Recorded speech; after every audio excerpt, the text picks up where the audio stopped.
Hey guys, how you doing? The Nation here. So, there's a lot of new Horus Heresy stuff coming out. With the betrayal account, I can't get my words out properly today, so if you hear me start like bleh, it's a Sunday and I'm feeling quite chilled out. But, I digress already. What I wanted to do was give someone, or anyone, basically, who was new into Horus Heresy 30k gaming, a little bit of an insight, a bit of a beginner's guide, what to do. Now, with all of this, okay, at the end of the day, do whatever you enjoy, okay? One of the things about Horus Heresy that I've learned in the past is there's a lot of conflicting stories. A lot of the books conflict with each other on what actually happened. Some people think this happened, some people think this happened, some people think this, some people think that, okay? It's open to interpretation on a lot of stuff. So, you will come across people which tell you how they believe it's done, and they will tell you it as if it's law. However, a lot of them are mistaken, or they miss out parts and gaps and stuff like that, which it's kind of a big deal sometimes. So you will come across them. Don't take any notice of them. You'll also come across, because a lot of the Horus Heresy stuff is resin, and a lot of resin collectors collect this stuff, and they're very passionate about it. And again, be wary of them. They could end up come across as very blunt, possibly even rude, because they believe it's a collector's thing rather than a gaming thing. So I just wanted to get that out of the way first, because I've experienced that firsthand, and I don't want you to fall into the trap to think this is all uptight people that think they're above class to every other gamer. It's really not. And now with Games Workshop doing this, it doesn't have to be expensive either. It can be very, very cost effective. I know everyone's going to complain about GW prices and everything like that. To be honest with you, they're the same price as all the other model companies out there, if not possibly a little bit cheaper to a certain degree. Some of them, obviously, like Mantic and everything like that, they're going to be a lot cheaper as well. However, I digress again. What I wanted to do was start off and sort of show you where to go, what to start off with, okay? One thing I will say is, if you can, get the Horus Heresy collection. Start off with Horus Rising, book 1. Then, I believe it's False Gods, that's 2. And then Galaxy and Flames, that's 3. Okay, start off with those 3. Those are very good books to start with. There are a lot of amazing books that come after that, but start with those 3. Now, if you get those books, hopefully what you should see, as well as a list of other books, and hopefully they're in the right order. If you're not sure, pop a question below. I'm sure I can look it up and find out which one's which, and which one comes next. I'd say try and follow them in order. It makes more of a logical sense. You can jump ahead if you wish to. There's nothing stopping you doing that. But there's loads of little tidbits in a lot of the books which pop up in other stories and everything like that. So it's worthwhile doing that. If you have a real hard time with reading, I strongly suggest the audiobooks as well. Because you can do other things whilst listening to them. Okay? So I would strongly suggest that. That gives you an idea of the fluff and the background with Horus Heresy. Now, as it's been mentioned a fair few times with Horus Heresy, a lot of the dogmatic fanaticism is taken away. Unlike 40k, where everything's a bit religious and you must follow the Codex Astartes and stuff like that, 30k doesn't work like that. Space Marines aren't working that way. They haven't been told the rules, basically. So they are a lot more free, a lot more open to interpretation, and there's a load of bad guys in the legions as well. So what you may find, instead of them being uptight, pompous bad guys that are in a good chapter, you generally find bad guys that are in there that are complete psychopaths, but they're in the legion and they can kill a lot of people, so they keep them in there. These guys probably turn to traitors afterwards. So yeah, bear that in mind. The Space Marines and traitors, they're all bundled into one lot here. you'll find out as the story goes along and everything like that, you'll find the separation. But a lot of it is a very grey area. There's traitor legions that are loyalist. There's loyalist legions that are traitors. There's good guys that are bad guys that are good guys. It's all over the place.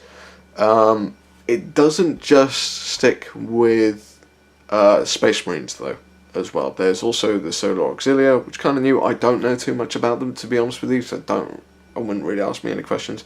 And the Mechanicum as well. And likewise, they have a book. So I wanted to sort of show what these two books are about. So you've got Legionaries Astartes Crusade Army List. This one you're going to need. Legionaries Astartes Isfahan Campaign Legions. You don't necessarily need this one. However, if you want to pick a specific legion, the current ones that are out are in here.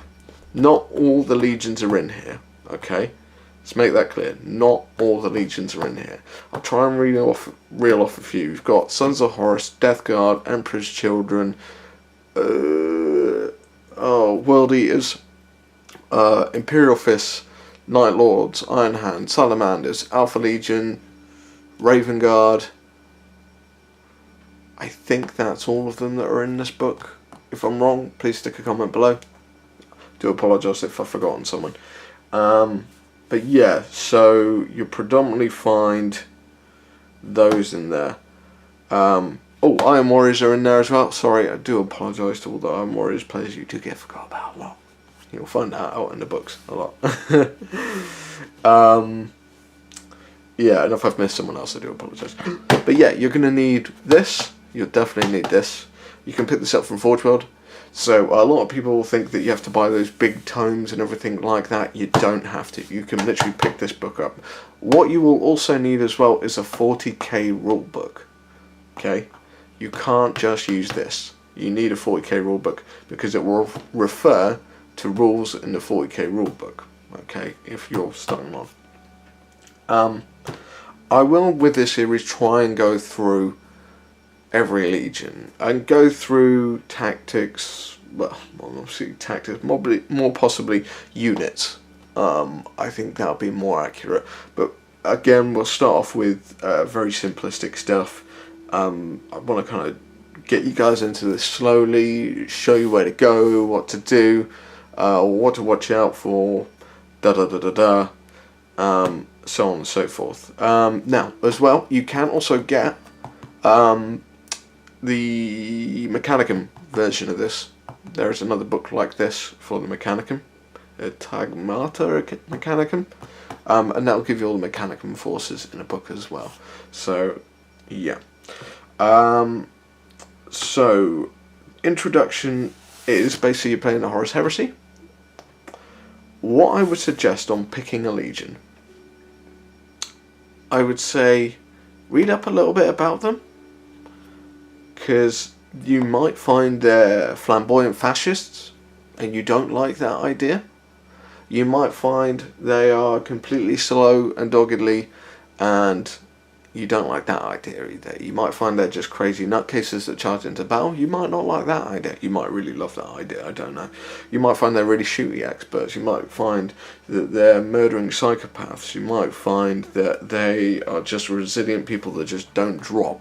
You might find they're overzealous, stick to the rules kind of legion, so on and so forth. They've all got their own characteristics, okay?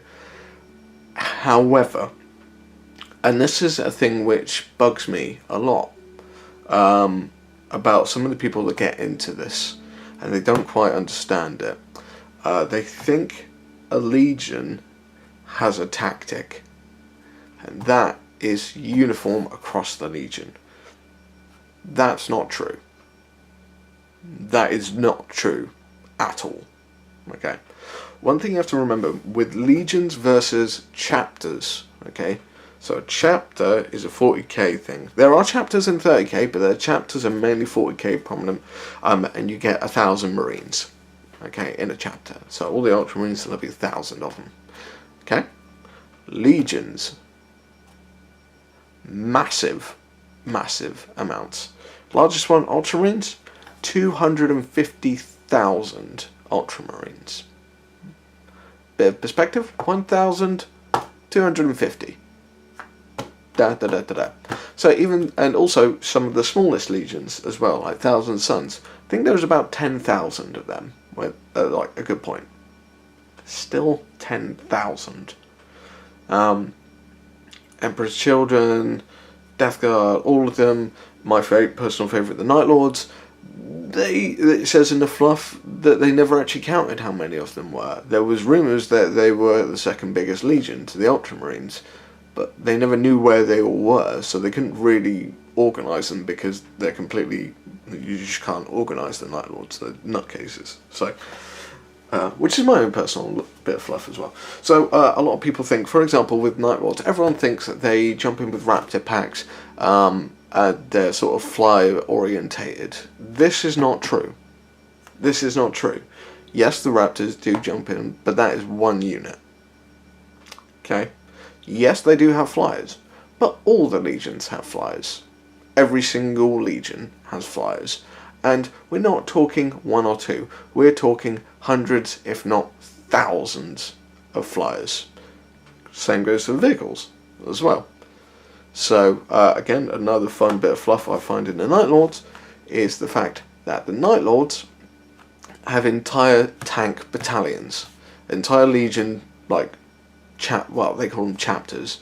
So a chapter may be like 1,000 or however many in a legion. But a legion may comprise of 20, 30 chapters. So, yeah, it's a little bit confusing. So, just bear with it. A legion is massive. Legion may have multiple chapters. That's 30k. 40k, you'll have a chapter. And that'll be 1,000 Marines. Okay? Makes sense? Okay, cool.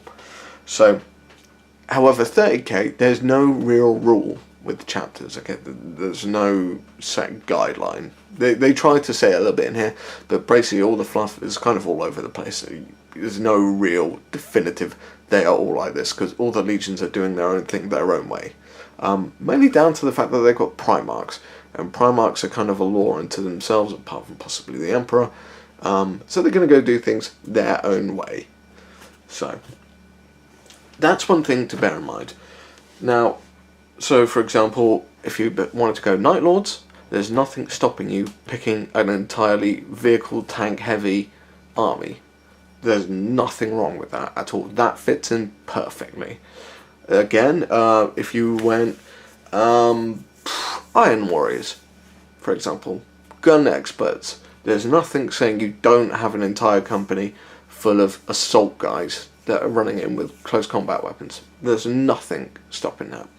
Now, some of the rules in here for your legions will lend themselves to particular kinds of elements. So that's where this comes in. So if you want to pick a legion as well, choose both. Get both of these. I would say so. I don't know how much they cost from Forge World, but it's going to save you a bucket load of money in comparison to buying the big 3 tomes. Massacre, Betrayal, and Exterminator, so I can't remember what they are. So yeah, I probably got that wrong, apologies. I would say do that. Okay, that would be my first point. Have a read. See what you like the look of. Okay? See what you kind of like ties in. A lot of it may lean towards characters that you like as well. That's fine as well, because you might be able to feel those characters. What I would suggest secondly is go for what you like. Do not let anyone else make the decision for you. Okay?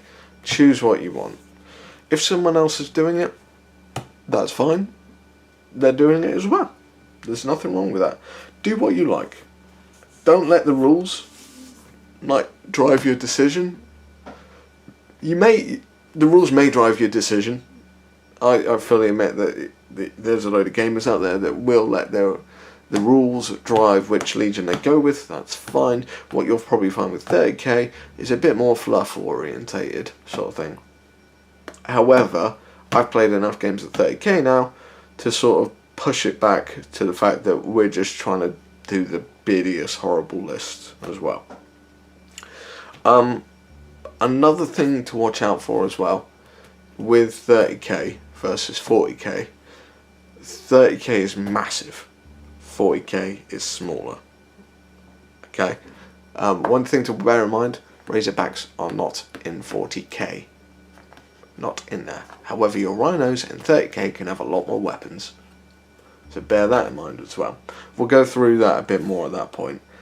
I would suggest I'm going to leave it at that. I'll leave you to dwell on that thought for the moment. That's my initial thoughts on picking a Legion. It's going to be big. So don't hesitate to grab deals on models and stuff like that, because you can always squeeze them in there. Okay. Have a read of the books. Have a read of the Black Library books and these books if you can. If you can get the big tomes, that's amazing, but I know they are expensive. So you've got to have a bit of money behind you if you're going to do that. Have a read of the rules. See which ones you like. Not all the Legions are in here. Okay. Also, you don't have to go for Legions. There are Solar Auxilia and Mechanicum as well. So, again, bear that in mind. So yeah, those are my first initial thoughts, and that's the first part on starting off a 30k army. Let me know what you think. If you have any questions, please drop them in the comments below. I'll do my best to answer them. Next time, what we're going to do is we're going to start off and we're going to work through force organisation charts. I'm going to show you a bit about them because they're different in 30k to what they are in 40k. So, just bear that in mind. Thanks very much for watching, guys. Take it steady and I'll catch you all soon. Bye bye.